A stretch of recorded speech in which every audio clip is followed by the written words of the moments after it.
नमाज में खुशू का मतलब ये है कि इंसान जब नमाज पढ़े तो अपनी सारी तवज्जो नमाज के अंदर मरकूज कर दे।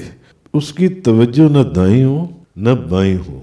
जब उसने नियत में कह दिया अल्लाह के लिए, अब अल्लाह के सिवा उसकी तवज्जो और कहीं पर भी ना हो। दुनिया व माफी हर चीज की तरफ से अपना मुंह जो है वो फेर ले। सिर्फ अपने रुख की तवज्जो नहीं, अपने दिल की तवज्जो, अपनी सोच की तवज्जो, हर चीज को अल्लाह की तरफ फेर ले।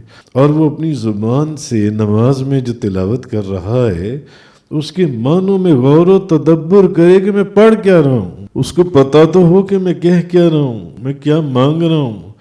अल्लाह रब्बुल इज़्ज़त की बारगाह से गौर व तदब्बर करे कि वो नमाज में कह क्या रहा है।